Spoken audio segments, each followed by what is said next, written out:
that out of 529. Yeah, exactly. Yeah. That's what we're planning to do.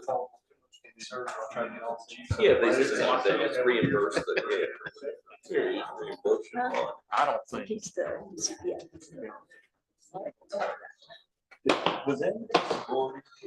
No, she decided not to do that.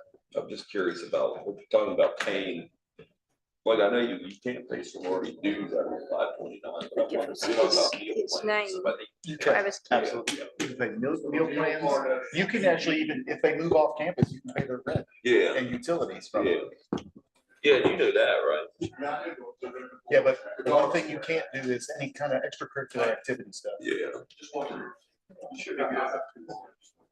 That's what I told them. I said, if they itemize that bill from sorority, I'm sure you can pay the food and like if they were living there. So lodging, but you couldn't pay for the. Yeah, if you're dues living in the themselves. sorority house, Yeah. you just couldn't pay the dues part of it. Yeah, no, she never did that. So they itemized the Reese's, they had it itemized out. This morning, so it did have the full, like the board dues, which is the food included, so you take that portion and pay for it. So she was eating last Saturday. And then you tell her to get a job and pay her dues. And you how many miles? 32. Mama won't let that happen. Get out. I'll be happy to, if I can do that. It's painful. I bet. Oh, really? So I don't know. I'll just live in their house. And then we'll get an apartment the next year. Mayor, do you want She's got an apartment, of course, we had to get No, let's reserved just keep it like 2 this. months ago. Yeah. For next year. She's We've like, already- I gotta do it now. And I was like, How do they, "Now?" are they 12-month leases or how do they do that? Yeah, so 12-month lease. That's how Emma's has always been. I think it starts. It's August to August typically. Did she live in a dorm or does she live? She lived in dorm first One, 3 semesters because she started Oh, in okay. January because of COVID and everything else going on. But then she's been in the same apartment and like we renewed recently. The only downside to y'all is her rent went up like 25%. Rents across the board. Was she ever? Yeah, her first semester, first 3 semesters. First 3. So she started in January, not August. I took my jacket off, I was getting hot, I'm cold. I get it. Yeah, those dorms. We about ready? Yeah. what is it, like a 4 rooms or whatever? 4 people, 4 rooms? Yeah, 3 or 4. Yeah. Yeah. See, I was gonna put that in order with like 3 I would like to call- with 3 people. I'd like to call the, to order the business meeting of the Highlands Town Board of Commissioners for January the 18th, 2024. And as we begin each meeting, would you please join me in a moment of silence?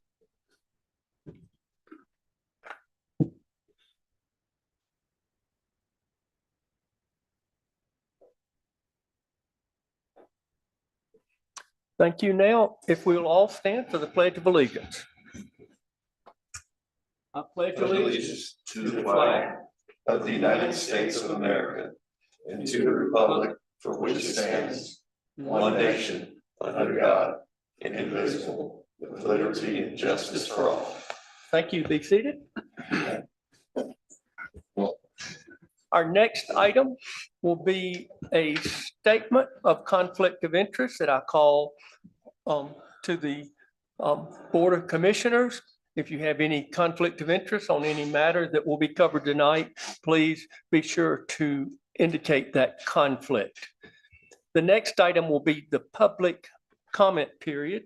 And I would now open the floor for anyone who would like to make a 5-minute or less public comment. You can come to the front and state your name for the record, and we will listen to the comments. It's really nice being able to sit. Yeah. Good evening. My name is James Worrell. I'm here on behalf of the Little Bear Pen Neighborhood Association. I'm just here to thank the town for the important traffic safety project that the town has supported. It's been a couple of months But with the holidays and y'all's schedule, I just wasn't able to sync up being here to do this publicly. This is going to be an important project for motorists on Highway 64 in the area of Little Bearpin Mountain. I want to thank Mayor Taylor, Commissioners Patterson, Steeler, Pearson, and Dotson, and also former Commissioner Hayne, who also voted as the town voted unanimously to support it. I also want to thank Town Manager Josh Ward and Public Works Director Lamar Hicks for their help in coordination with Eric Lovedahl and the North Carolina DOT team. And of course, the 30 residents in our neighborhood who have stepped up financially to also assist in this. So thank you very much. We really appreciate it, and appreciate all you do. Thank you, James. Does anybody know what the status of it is? So the equipment has to be ordered, and the state said that, you know, don't look for anything to be done before April or May. But it is in the It's hopper. in the works, yes. That's right. Good. Thank you. Okay, thank you. Any other comments?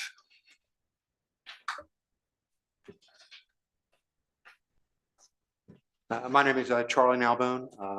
Mr. Mayor, Commissioners, Happy New Year. Mhm. Thank you for your service. Just a quick question, and I know you were discussing it in the work session, or actually a quick observation.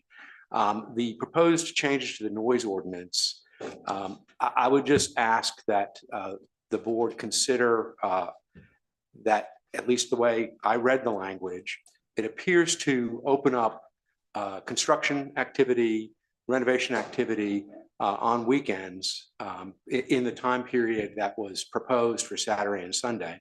And it may be that it requires some clarification. But if my understanding of the original issue was there was a concern about the noise ordinance capturing ordinary lawn and garden equipment and ordinary yard maintenance work on weekends, I think there's a better way to clarify that. And I'm sure town council could do that without it creating the ambiguity that a construction project could commence and work 7 days a week across the street from your house or in your neighborhood and not have any issues with the noise ordinance. I think the residents and homeowners in our neighborhoods would like to have at least a couple of days of a week where they don't have that kind of construction noise and that kind of activity. So You're asking a question.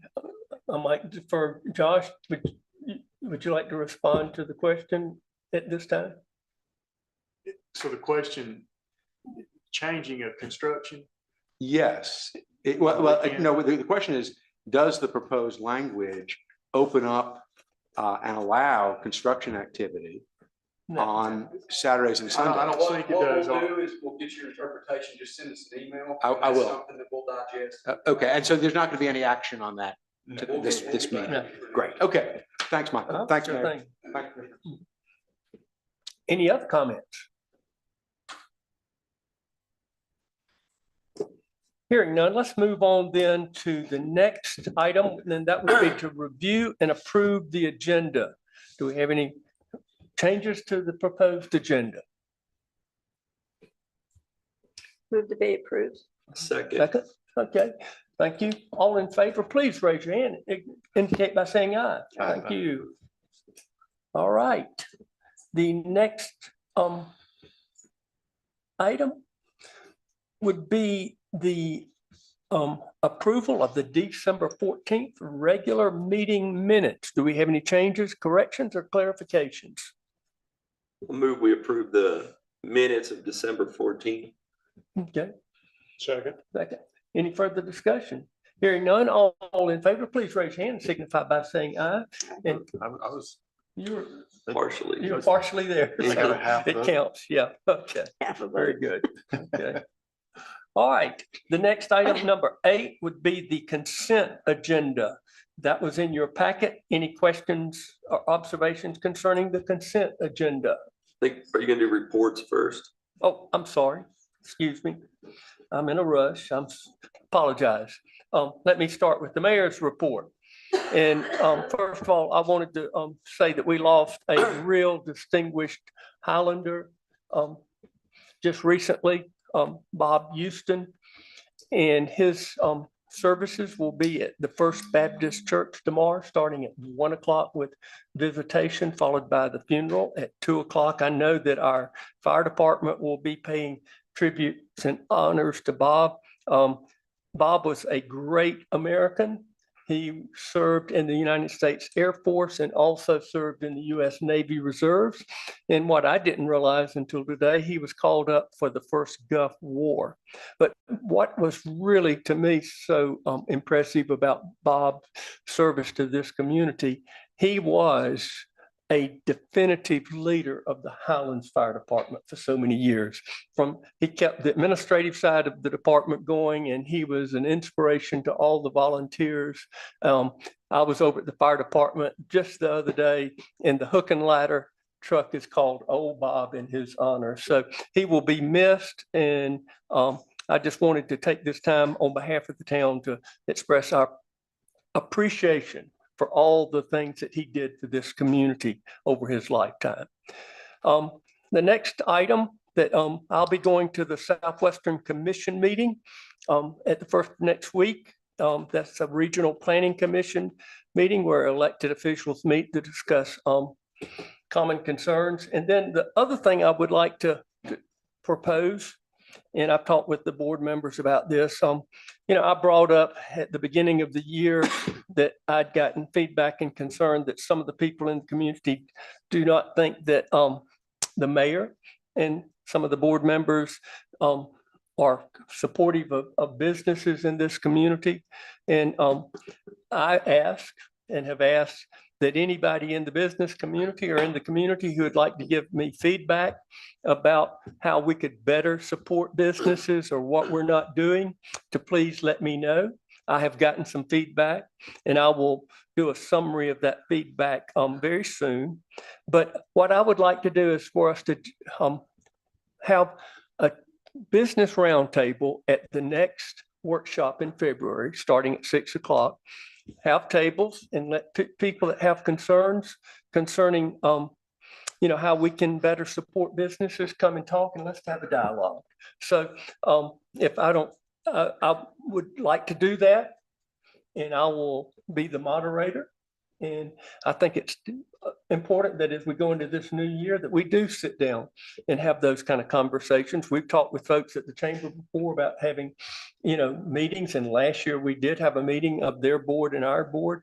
And I think this is a exercise and an activity that needs to be done. So my plan is to request our staff to make that the agenda for our next workshop. So that's my report. Okay. But now, the commissioners, does any of the commissioners have any updates or reports they'd like to provide? Yeah, I've got a couple. One is, first I wanted to talk about the annual golf tournament. And I can't remember if I brought this up at the December meeting. If I have, I apologize. My memory, I'm suffering from memory loss these days. But anyway, so I had a great, interesting call from the Bryson family, specifically Mike and Jim Bryson. And for the next 10 years or so, they have committed to paying all of the expenses for the golf tournament, which is just immensely generous, a very thoughtful donation to the town. And so what that's going to do is it's going to allow us to put a lot more money towards the scholarship fund. And just to give you an idea, and let me back up first. The scholarship tournament is going to be held September 16th at Coliseja Club.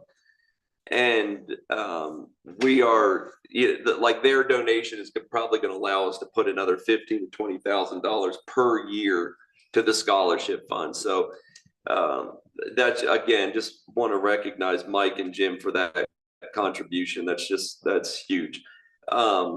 And also kind of exciting too to announce that so we'll be at Coliseja in 2024, and then it looks like potentially at Highlands Country Club the following year. Right.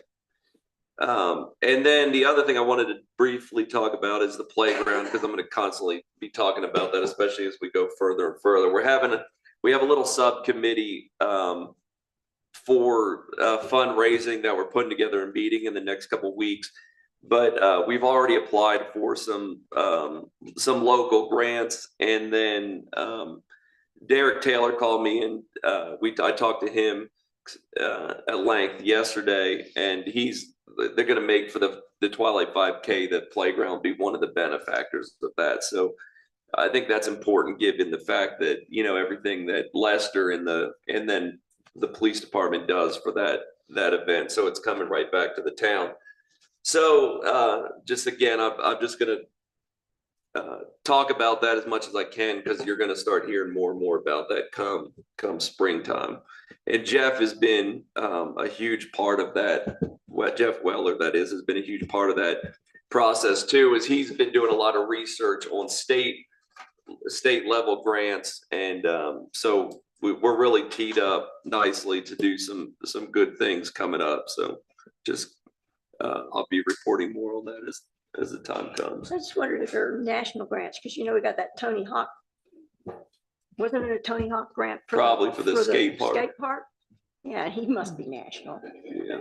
And I know Jeff and Brian have been working with Josh, and we are kind of researching the Partef grants and all the things to see what options we have. Do you want to add anything to that, Jeff? Just the part of grant is something we've dealt with the rec commission at the county, and we're kind of primed for the town to apply for a part of. I think it'd be a good option.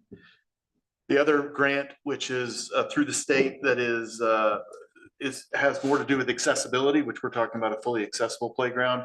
And the best part of that grant, it's actually a 5-to-1 match. So, you know, you put up 100,000, you get 500 back. Those are well worth pursuing.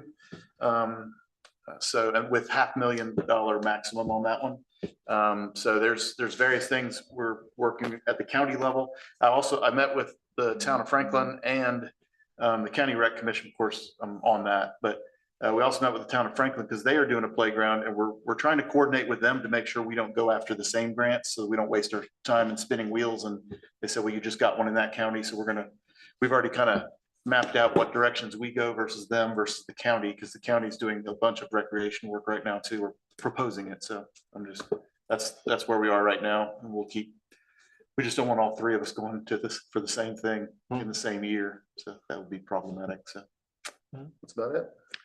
And I know we've got the video folks here too. I'd encourage anyone to go to the lobby of the rec park and see the conceptual plan for this playground. It's going to really be special for the young people of this community. Okay, any more commissioner updates? Hearing none, let's move now to our town manager, Josh Ward. Do you have an update? So update on a few of our construction projects. Poplar Street water line replacement was completed. Gibson Street water and sewer is well underway. We were up there today. They've had to blast a tremendous amount of rock. The entire roadway was rock, so they've been blasting for several months. So it's been a slow go. Dog Mountain, they've completed the survey, and then they'll start design work. I think they're going to have a meeting next week or the week after with Lamar on a few items as far as placement of pump station and things like that. So that's continuing to proceed forward. I did talk with the state, been looking the last 2 months. They promised the Wingina and the Upper Lake Road dedication would be on the December Board of Transportation meeting. It was not. They said it would be on the January meeting. It was not, but it's in the hopper evidently for February, according to our local representatives. So hopefully we will have that by springtime, so we can have those in our possession, so we can pave those in the spring. Also, Brian had asked about the Highway 106 sidewalk. We've been talking to Rose Bogus with the Southwestern Commission. They are the ones that will actually apply for the grant funding for that sidewalk. So we've been back and forth with her. She has all the information, and if she hasn't submitted that already, it will be very soon. So hopefully we'll hear something back from that grant funding for it in the next couple months. So how much is that grant? Just out of curiosity, is that the grant? We actually turned in upwards of $2 million for construction, so it'd be an 80-20. So all we would be responsible for would be 20%. We did go back and forth with who would administer the grant. She recommended the DOT administer the grant. And so she did ask them and they agreed to do that. So if we do receive the grant, they would take care of everything. All we would have to do is give them the 20%. Okay. So after we find out about that grant, then we would go to the private funding sources, correct? Correct. Okay. So hopefully in the next couple of months, we'll know something. I don't know what their turnaround is. That was an ongoing grant from 2 years ago. I think it goes for another 2 to 4 years. So I'm hoping that it's not, a spring and a fall. I'm hoping it's rotational every month if they review these applications. So, but like I say, Rose has been great to help us out and submit for that. So hopefully we'll know something soon. And also Lester and I did discuss with the Partef folks and for the western region of the state about being able to apply for playground grant. And so they're looking back at some of the paperwork from the past to make sure what we've obtained the property under and things like that, and to make sure that we can apply for that. So it is up to a $500,000 grant, but it just depends on how much the project costs, depending on that 5-to-1 ratio there. So there's potential for that. So I think that's all I have. One question, when we are supposed to be, and maybe this is for Lamar, scoping our sewer lines to see if we have any more weak places that are going to blow out on us. Have we done that? Lamar can give an update on that. It is in progress. The latest thing is tap, take coupons to pipe. Various areas. The theory is that's we do not have the lab from that. And there's a little bit of further things that we're doing with that. Pump times, pressure within the pipe. I look for that to get the information trickling in probably within that. Okay. But it's in the works, and so might have to do some repair. We, and let me just add this, Josh, correct me if I'm wrong. We've had several studies that are just about to be released. One is the pay study that we had to make sure that we're in line with, compensation for our employees. And then also the analysis of the playhouse that will be coming out in the coming weeks too. Yes. Okay. All right, let's now move over to the consent agenda. Do we have any changes to the or questions rather about the consent agenda? I'll move to approve the consent agenda. Second. All in favor, please signify by raising your hand, saying aye. Thank you. All right. The next presentation will be the 2022 and 2023 audit presentation. And Travis Keever of Gould and Killian CPA Group will make that presentation. Travis? Okay, good evening, everybody. Can everybody hear me okay? Give me a thumbs up.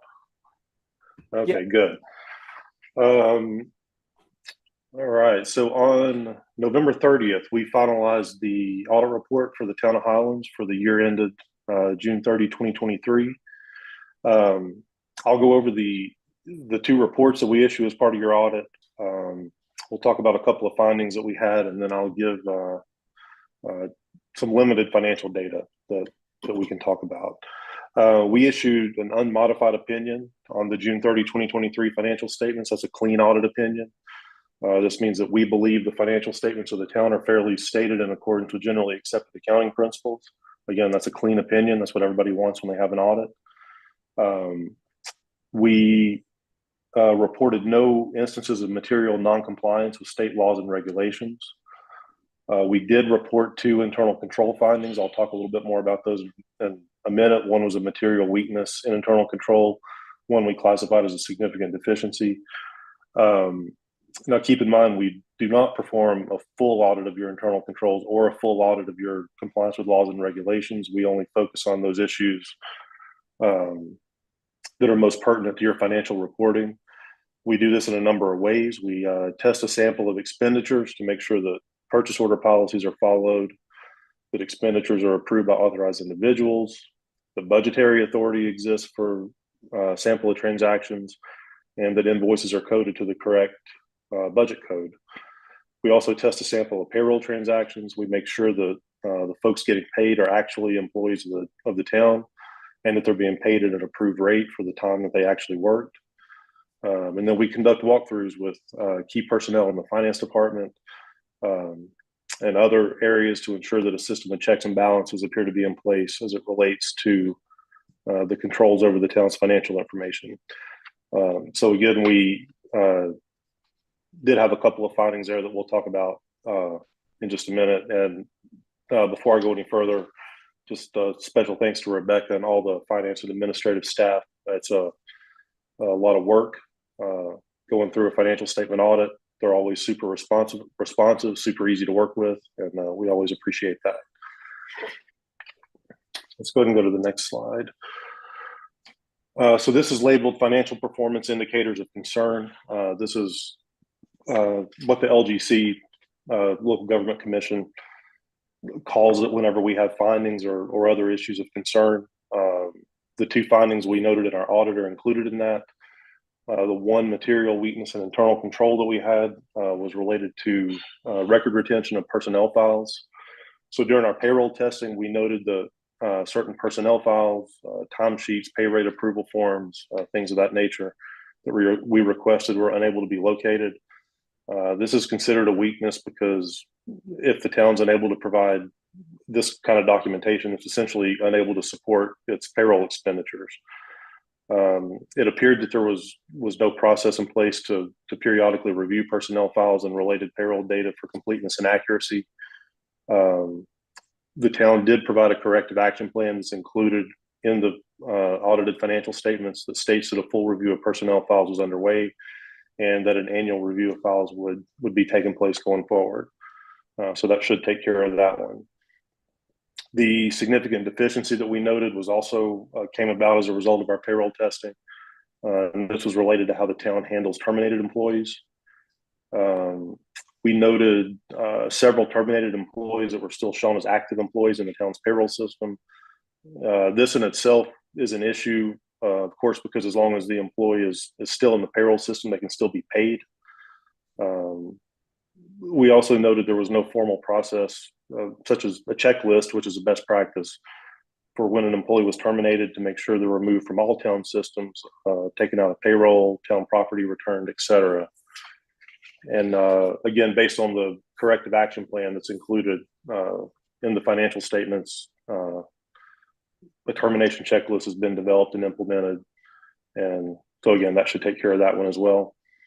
The other financial performance indicator of concern that's listed there, when we submit the audit, we essentially have to fill out a spreadsheet that the LGC has. It's got some benchmarks built into it. If any of your financial data falls below one of their benchmarks, we're required to talk about it in the public meeting. In this case, the consolidated water and sewer fund cash is below 16% of expenditures. The LGC says that you ought to try to have 2 months worth of expenditures on hand in the water and sewer fund.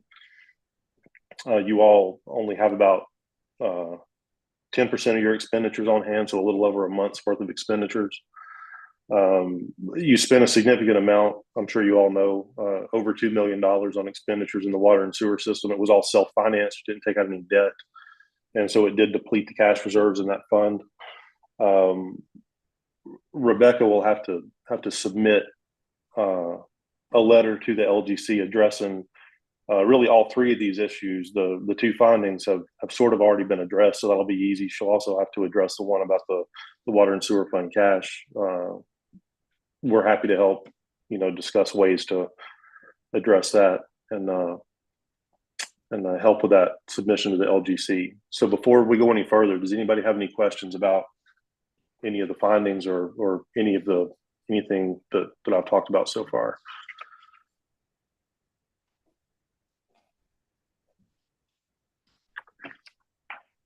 Okay, let's go ahead and go to the next slide. So we'll do kind of some selected financial data. This is a summary of your governmental fund revenues. Of course, this includes the general fund and the fire department fund. Ad valorem taxes, as you would expect, is the biggest chunk. That's a little over $3 million. That was pretty much flat. It was up about 1% over last year. That's what you would expect in a non-revaluation year. Local option sales taxes, just like most other municipalities in the state, is second to ad valorem tax. Yours came in, it's about 20% of the revenue you bring in the governmental funds. It was up about 5% over last year. We're starting to see those sales taxes kind of normalize. They jumped up pretty high in the post-COVID years when everybody was shopping online. They seem to be normalizing now back to the 3 to 5% increases that we were accustomed to kind of before COVID. The next sections are intergovernmental revenues. Those were that's franchise fees and that sort of thing. Those were mostly flat, other than you recognize $312,000 of your ARPA funding during FY23. So that bumped that up a little bit. The only other thing notable on here, the other section, $787,000, that includes about $200,000 of interest income versus about $10,000 last year. So this is the first time in a long time that interest revenue has been significant for any government. So that'll, with the interest rate environment, that'll likely continue for at least a couple more years. So, enjoy it while you got it. Okay, the next slide shows the exact same data, just on the expenditure side. Your largest functional expense, just like most towns, especially towns of the size of the town of Highlands, is related to public safety. You spend about $3.8 million on police and fire total.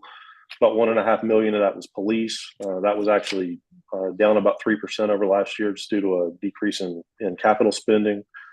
Fire department fund, you spent about $1.1 million. That's up significantly due to capital. The big ticket item there was a down payment on a fire truck that's in there. And then, of course, the remaining amount was the final payments on building the fire department itself, the new fire department. I think about $1.2 million got spent in FY23 to finish up that project. Second largest area on here is transportation, $1.8 million. That was 19% of your expenditures. And again, that was up significantly due to capital, paving and equipment purchases, both kind of drove the increase there. Everything else on the expenditure side was relatively flat. Okay, next slide. This just shows a trend of your total fund balance and available fund balance, both in the general fund for 2023 and the previous 3 years. Of course, the blue bar is your total fund balance. You can see the trend of kind of steady upward growth, which is, of course, what you want to see. You had an increase of right at 300,000 in FY23, which has been similar to the last couple of years. And again, your available fund balance, which is essentially your total fund balance less your receivables. That's the LGC likes that measure of available fund balance. They say that's what's truly there for you to for the board to appropriate, and it's continued to grow in a similar manner to total fund balance, which is what you'd expect. And next slide. Okay, so this line graph shows that available fund balance number from the previous slide. The LGC likes to measure that as a percentage of your net expenditures. The municipal average in North Carolina, you can see the red line over the last 3 years. It's between 60 and 65% available fund balance, equal to 60 or 65% of the expenditures of a unit. That's about 8 months worth of expenditures on hand at any given time. And the town of Highlands is right on line with the municipal average in the state. So there's not a whole lot to talk about there. You guys got about 8 months worth of expenditures on hand in your general fund as far as available fund balance. So that's a nice little rainy day reserve fund, and it's right in line with the rest of the state. And we'll look at the two main enterprise funds. First, the water and sewer fund. In your working capital, which is your current assets over current liabilities. Again, took a big dip from last year, like as we talked about earlier, related to the capital spending in that fund. The unrestricted net position, that's sort of the equivalent of available fund balance in an enterprise fund. Again, it took a dip for the same reason. Your operating income, this would be kind of the equivalent of net income if you were running a business. Down about $789,000. You had about $950,000 worth of depreciation, which of course is a non-cash item. So if you add depreciation back, you had positive cash flow, as you can see down there. Cash flow from operating activities is 377, and again, you had a total net decrease in cash of about 2 million, which again is because of capital spending. And the final slide is the exact same data just for the electric fund. And again, the electric fund, working capital, total assets over total liabilities, you got just shy of $10 million in there. Pretty much all of that's available for appropriation, about 9.8 million in unrestricted net position. The electric fund made about $830,000 during the year. It generated about 1.1 million in cash from operating activities, and overall cash went up about 1.4. So plenty of money there in the electric fund. Not a whole lot to talk about with that one. So that is all that I had. This was our second year doing the audit for the town. We appreciate the opportunity to do it again. We enjoy working with Josh and Rebecca and all the staff, and appreciate being able to be with you tonight. And I'll take any questions if anybody has any. Any questions? I would just like to say that, Rebecca has worked very hard through this process. There's a lot that goes into these audits, and works very closely with Travis. We appreciate Travis and the job he does for us. And as far as the findings that he mentioned, these were immediately worked on, and actually we have new personnel in that department as well. So these issues will be fixed immediately.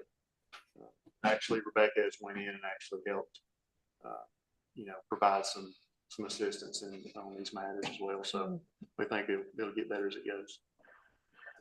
Thanks again, Travis. Travis, I do have one question, and this is just a statewide question.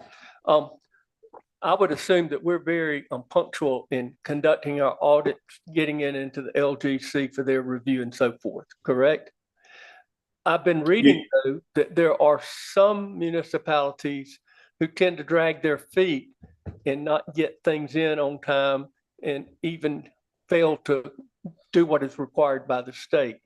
Am I correct that the state's now looking at penalties for municipalities that fail to conduct this audit in the timely manner? Yeah, that's correct. So the official legal deadline for these audits is October 31st. That deadline's been around for 25 years. It's not been adjusted as the accounting standards have become more difficult to comply with, more onerous to comply with. It takes longer to do audits than it used to be. So they essentially give a 1-month grace period. So as long as you get your audit in by midnight on December 1st, then it's considered to be received timely. And for the 2 years we've worked with the town, we have done that. It's been received timely and accepted and approved by the LGC. Now, I know the state did just pass a law or administrative code. I think that's what you're alluding to, giving the LGC the ability to hold back sales tax money. I believe the audit has to go past March 31st of the following year before that happens. And I think what they've said is it probably wouldn't happen the first time if you had some, reasonable reason, like, turnover in the finance department or implementing a new financial system or whatever. But if it becomes a habitual thing, the state is sort of adding that tool to their toolbox to kind of force compliance. But yeah, it's one of those things that you guys are good about providing the documentation on time. We get out there and do the work in the middle of August, so that leaves plenty of time to get things wrapped up. So I don't foresee that being a problem. Okay. for the town of Highlands. Well, I just want to express our appreciation for the work you do and just kind of make the point. This is a pretty rigorous process that the state mandates for all municipalities to go through this every year. It never Yes, sir, stops. it is. It does not. Okay. Thank you very much. Appreciate it. All right, thank you all. All right, our next item, number 10, Chamber of Commerce discussion items. And I believe we have Tina Rogers and Stephen Julko to come and talk about, first of all, a housing grant engagement request, and then the 24 chamber calendar of events. Welcome. Thank you. Good evening, Mr. Mayor, Commissioners. My name is Stephen Julka. I am a member of the Community Engagement Committee at the Chamber, and I have the pleasure of presenting this item for your consideration tonight.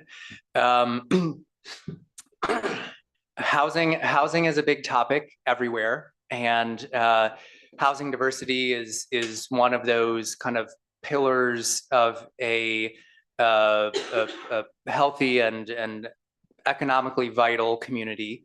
And we are looking to explore what options may exist to improve housing diversity in the Highlands area. Mostly because Highlands is incredibly unique in many ways. And rather than relying on studies that have been done elsewhere or relying on market trends that are national in nature or conditions that exist in other communities, we want to really drill down into what is happening here in Highlands so that all of you, as well as local housing practitioners, developers, can be making decisions that are best suited specifically to Highlands based on Highlands data, rather than based on information that's coming from elsewhere. So the Chamber is looking to partner with the town to have a comprehensive housing study completed specifically for the Highlands Township, as well as the Flats Township. And that will obviously include the town of Highlands. We are intending for that study to be grant funded through the Dogwood Health Trust. So what is before you tonight and what was included in your agenda packet is the engagement form for the Dogwood Health Trust's grant cycle. That engagement form is due next week. So we wanted to get the draft of that in front of y'all to look at before it gets submitted. The engagement form is just to kind of officially announce our intention to Dogwood that we are interested in pursuing the study. The full grant application will be opened up in mid-February. It will be due back to Dogwood in mid-March. And then Dogwood will announce grant awards in July. So this is just the very first step in a relatively long process. If the grant to do the study is awarded, then we will proceed with RFPs for engaging a firm that has an expertise in housing studies to do that work for us at that time. So the goal is that the study would be entirely grant funded through Dogwood. So we're excited by the financial side of that, but also really excited about the opportunity to get some housing condition data that is really specific to Highlands. It's not aggregated at the county level or broader than that. So that both local leaders as well as developers can be making really confident decisions when it comes to opportunities for different types of housing that could exist in this area. So just here to request y'all's support to submit this engagement form. When it is time to submit the full grant application, we'll bring that back before you again at that time for y'all to have a look at. But we just want to ask for your support to submit this engagement form, get the ball rolling here. And I will do my best to answer any questions that you may have. Let me add, Commissioner Well and I have had a conversation about this, and let me emphasize, you're not asking for us to appropriate money, just engage in being a participant, a partner in this process. And I believe the cashiers community, they've done a similar type of study for their community. They have, and it was also funded through Dogwood. So we feel pretty confident that this kind of falls in line with Dogwood's mission in terms of this grant funding. And but again, that study was not centered on Highlands, and so you know, we want to make sure that we can gather the most accurate data about existing conditions as well as opportunities, so that decisions are being made that are right for Highlands. I was just going to mention, thank you, Stephen, for doing this. Stephen has a lot of experience in this area, and as a volunteer, obviously. But the reason we had a conversation, the mayor and I had a conversation, is I'm part of this committee through the chamber, and that's the reason, because I'm not an expert in this at all. That's why we're looking to hire the experts or find the experts to do the study. But it was also very important, and you know, we discussed quite often that it quite possibly. We just don't know what this study will show. I mean, at this point, we can all have opinions, we can all have theories. You know, it most likely is not going to be in the city limits. The findings, it's going to be solutions outside the city limits. But I fully support, at least considering we have no financial obligation to this. Potentially, it's, you know, it's somewhat of a no-brainer in my own mind. But just thank you for all your work, because even this preliminary application was pretty extensive. So what kind of data did you learn from the cashier study? I'm just curious, like what you gained from that, or not maybe you, but have you seen the results of that study? I have, yes. I was not involved in the cashier study, but I've seen the end result. I'm just curious, like what does like the professional come back with? Like what kind of recommendations does he have? A typical housing study will it can provide a ton of information. Probably most useful are kind of the breakdown of existing housing types in terms of single family, multifamily, as well as a range of different occupancy rates for different housing types. It can also look into the cost of housing. So looking at average home values for different housing types. You can also compare that to existing demographic data in terms of median income and things like that to kind of start painting a picture of sort of accessibility. It's kind of really what it gets at. What's great about a housing study like this is that we can craft the scope of that study however we want to. So if there are specific questions that we want answered that are specific to Highlands, we can include that in the scope and make sure that those questions get answered. The firms that do these sorts of studies, they've seen it all. They've worked in all sorts of communities, and so they would absolutely be able to tailor their study to our specific needs and our requests from the scoping. So any information that we want to get, we can probably get. Well, it seems like, I mean, to me, it seems like pretty straightforward. I would think we'd want to be part of this. So are you saying that the RFPs are going to be by mid-March? No, ma'am. We want to, the goal right now is to secure the grant funding. And so this is step one, is getting this engagement submitted to Dogwood. The next step will be submitting the full grant application to Dogwood. If we are awarded the grant, then we would release an RFP at that time, which would be, Dogwood says that they will announce the grant awards in July. So we would then be releasing an RFP at that time and engaging a firm at that point. So between now and July, you're talking about putting together your scope of what you want in your Exactly, RFP. exactly. Yes. And so the grant money comes before the actual money that we'll be spending. Well, yes, because the goal is that we won't be spending any money. I know, but depends. Right, right. Yeah. Yes. So we'll submit the grant application. If we end up not being awarded the grant, then we'll have to kind of regroup and figure out what makes sense in terms of moving forward from there. Again, we feel pretty confident that this sort of study aligns pretty well with the mission of Dogwood, and especially because they have funded the recent work that was done in Cashers.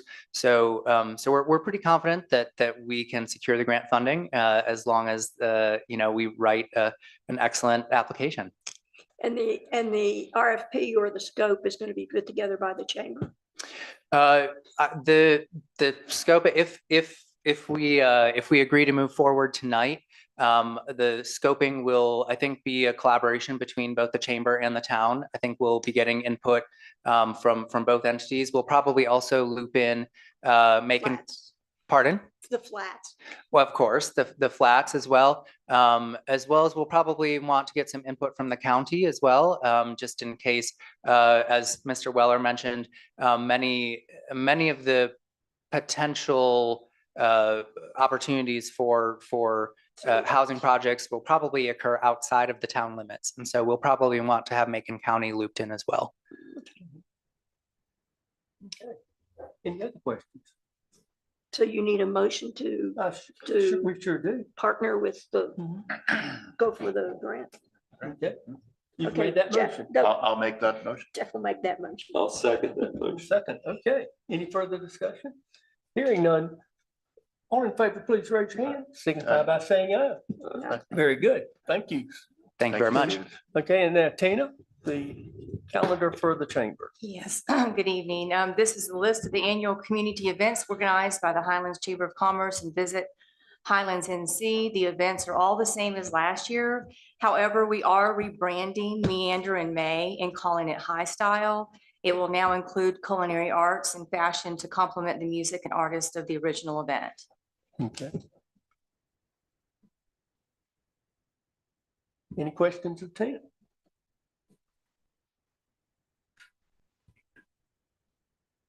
I have a question, I guess. The same thing we do every year. We say yay or nay to any or all of these activities that happen on town property. And I was noticing today in some of the material that went out that the Bear Shadow is anticipating parking in the park. That is not our event. That's a says. So Bear Shadow and the Food and Wine Festival are not chamber events. Yeah, that's festival. So they would come separate. That's true. And they will need to come and Yeah, but that's and good make you a brought that report. up. Yeah, Buzz. Yeah. So I would make a motion to approve the schedule as presented here. And that includes all the permitting for the Correct. pyrotechnics Right. and the. Yeah. Mhm. Got a Second. motion? Yeah. Mhm.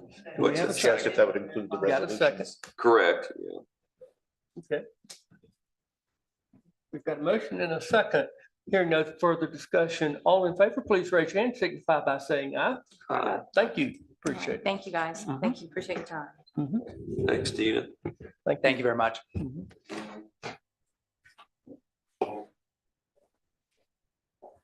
Item 11, and that would be the board appointments to the planning board and the zoning board. With the guidance and advice of our town attorney, we developed a system of securing nominations for these positions. I want to thank everyone that applied, and we have a list of current board members who expressed an interest on the planning board to continue. And then we had 3 positions, new positions. And in your packet, you have the nominations for the planning board.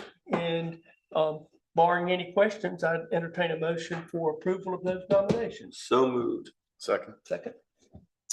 All in favor, please raise your hand, signify by saying aye. Thank you.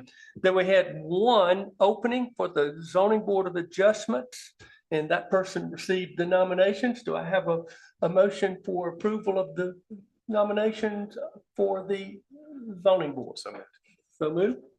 Second. Okay. All in favor, please signify by raising your hand and saying aye. Thank you. And then let me just add one other thing about board appointments. Commissioner Steeler has agreed to continue as our liaison for the TDC committee. He's been doing that for a number of years. And Commissioner Weller, who is on the County Recreation Committee, has agreed to continue in that capacity. And I've asked him to also be our representative. There is a housing committee for the county, and he has agreed to do that. And I appreciate both Jeff and Brian's willingness to continue in serving in those committees. So thank you very much. The next item, number 12, Highlands Community Building renovation bids. Lester Norris.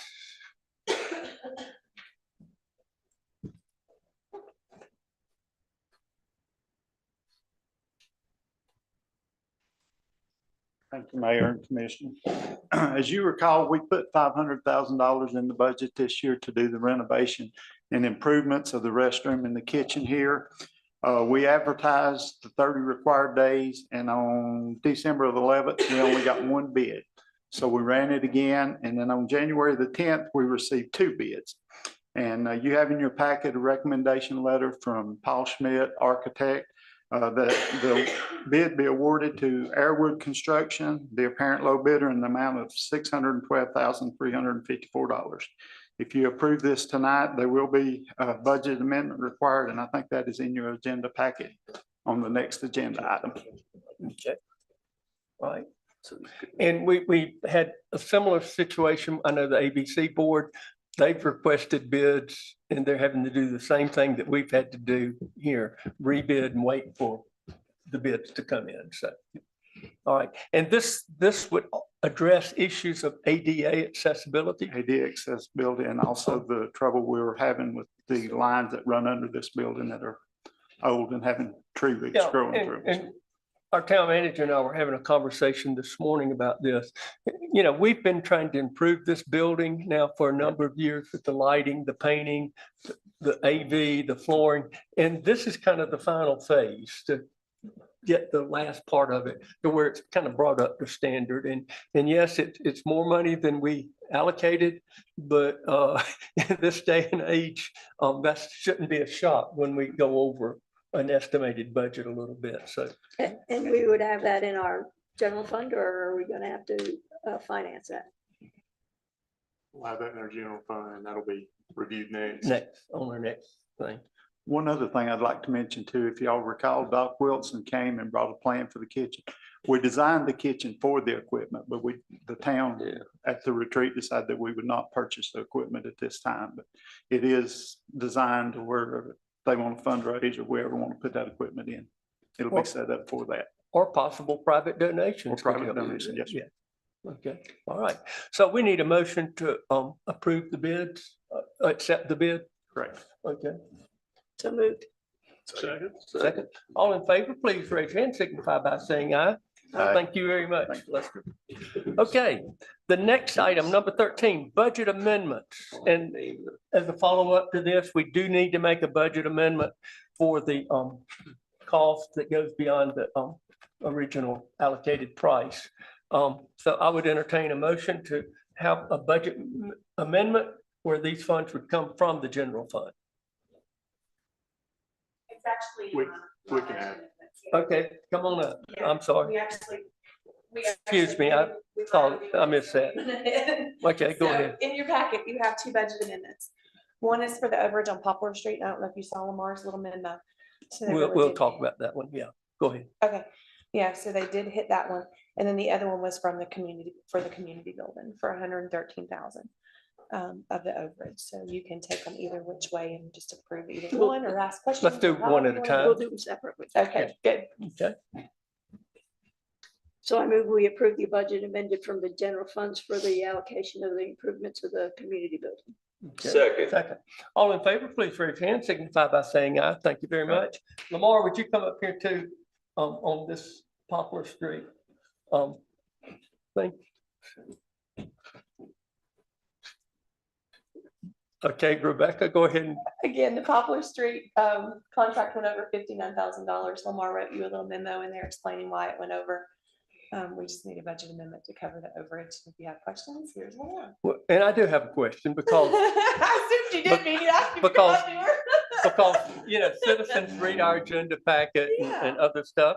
And someone who has had experience, I guess, in this type of stuff, laid pipe, asked the question, why can't you just simplify this and have a fixed bid price per foot of the water line? Why did you have to go and have more money allocated beyond, you know, the original bid? So Lamar, can you explain how we go about doing that bid? And Contractor that would approach a bid like that would bid every linear foot as if it were solid rock.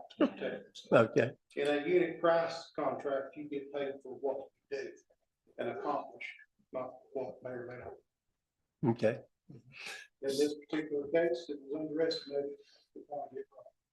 Because of it so soon, we had to relocate, start right here. Out into the shoulder, because we're going to dig in a very narrow butt in the shoulder, but when you hit rock, the ditch becomes much wider. right. So it's not the rock that costs so much as that. Okay. And it's almost impossible to accurately always estimate what kind of rock you're going to hit. You never know until you start digging. That's the only way you can do it is to pre-drill it. Yeah, okay. So didn't we just get told that our water and sewer fund was too low? Yes. But we're gonna take it out of there anyway? Yes. So Travis and I are still working. You'll see this at next month's meeting.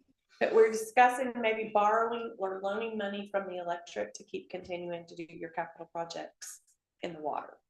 So we haven't went over exactly the technicalities of loaning that money, but I would say it would be something like, do you remember when we borrowed the 1.5 million to buy the property for the fire department? I think it'll be something like that. So he and I have been talking about that. We just weren't ready to present it to you yet. Okay. Okay. We'll be talking about that. I just, if they tell us we're spending too much and then we're gonna spend more. I know. We ought to think He about and I that. kept talking. I'm like, okay, we got to come up with a solution to this because the capital projects are going to keep coming. So what are we going to do? Okay. So yeah, we'll have that next month for you. Okay. Well, thank you, Lamar, for answering the question. Okay, we have a request for a budget amendment for the Poplar Street water line replacement. For $59,000. I move we approve the work's been done. We gotta pay the bill. You got to pay this one, yeah. So, I mean, this isn't in the future type thing. This has been done. And so I move we approve the budget amendment to pay the bill. Second. Okay. Got a second? All in favor, please raise your hand, signify by saying aye. Aye. Thank you very much. Thank you, Rebecca. You're right. All right, that gets us to the end of the agenda. Any comments before I call for adjournment? Hearing none, do I have a motion for adjournment? So move. And a second, all in favor? Aye. We're adjourned. Thank you very much.